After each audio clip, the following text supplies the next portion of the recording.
السلام عليكم. هنعمل مع بعض النهاردة بسبوسة الحلواني، هتطلع زي الجاهزة وأحلى كمان. يلا على طول نبدأ بقى ونشوف عملناها ازاي. بتطلع دايبة ومرملة وطعمها كمان يجنن. بس ما ننسيش لو الفيديو عجبنا نعمل له لايك ونعمل له شير ونكتب كومنت حلو كده. يلا على طول نبدأ ونقول بسم الله. أول حاجة بسبوسة يعني سميد، ولازم نختار نوع جيد جدا للسميد بتاعنا عشان هو اللي هيحدد نجاح الوصفة. تمام. الحبيبات بتاعته بتكون غامقة شوية وما تبقاش ناعمة زيادة عن اللزوم عشان برضو تدينا نتيجة كويسة. بيكون سميد سادة بدون أي إضافات، بيجي مغلف كده زي في باكت زي الدقيق الأبيض ودقيق القمح الكامل. تمام، مش اللي هو الأكياس الجاهزة بتاعت البسبوسة. معانا بقى نص كيلو من دقيق السميد، عليه كوباية إلا ربع من السمنة السايحة، أو أنا كنت مدوبة زبدة مسيحاها على النار لحد ما احمرت كده عشان أنا بحب طعمها وهي فيها التحميرة بتاعتها دي. فأنا سيحت الزبدة وسبتها تبرد، هديت من النار، وبعدين بننزل بقى على السميد بتاعنا ونقلبه كويس جدا جدا، بنبسه كويس جدا بالسمنة بتاعتنا لمدة 5 دقايق لحد ما يبقى زي ما انتم شايفين كده، بيبقى زي الرمل المبلول. خلاص. في الوقت ده هحط بقى كوباية من المية، عليها كوباية الا ربع من السكر، وانا هكتب لكم المقادير كلها بالظبط تحت الفيديو. معاهم معلقة واحدة كبيرة مليانة كده من عسل الكلوكوز. ممكن نستبدله بشربات تقيل او ممكن نستغنى عنه خالص. لو مش متاح خلاص هنلغيه خالص من الوصفة، هنشيله كده. بعد العسل ما دايب معانا خلاص بنشيلها من على النار، واحنا مش عايزينها تغلي، وكمان في نفس الوقت عايزينها تبرد تماما او تبقى زي دمعة العين كده، لكن ما نحطهاش ابدا على البسبوسة وهي سخنة. من اهم الخطوات برضو ان احنا لازم نستنى المادة السائلة بتاعتنا دي تهدى تماما، وبعدين هنضيفها على البسبوسة.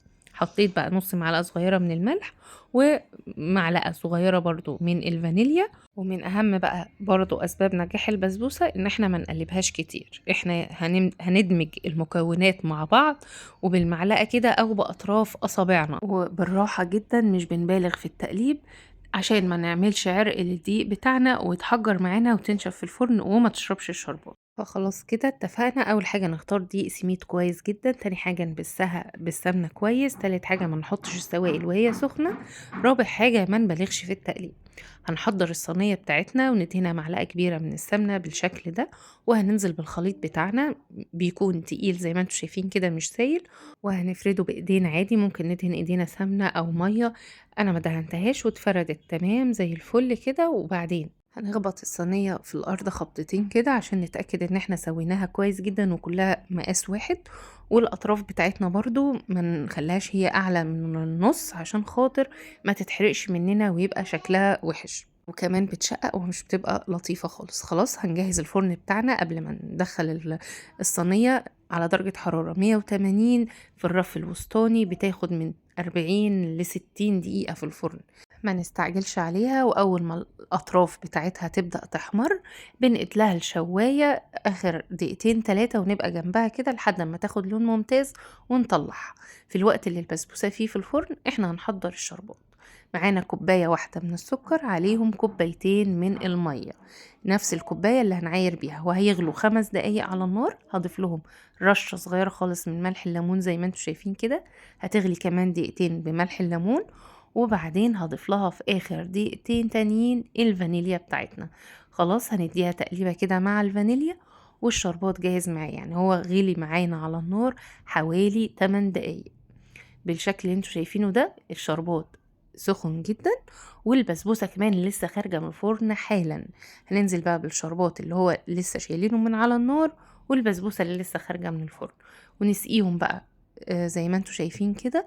واول ما البسبوسة تهدى وتشرب الشربات كله هنقطعها بالشكل اللي انتوا شايفينه ده، وتبقى خلاص شربت الشربات بتاعها تماما الكمية كلها. ونبدأ بقى نقطعها لما تهدى كده وتبرد، تطلع معانا بالشكل الجميل ده. الوصفة سهلة جدا. المقادير أهم حاجة تكون ضامنينها وواثقين في المنتجات اللي احنا بنستخدمها عشان تطلع معانا نتيجة مظبوطة وتمام. جربوا الوصفة وإن شاء الله هتعجبكم جدا. ولو الفيديو عجبكم ما تنسوش تعملوا له لايك وشير، واشوفكم على خير يا رب، والسلام عليكم ورحمة الله.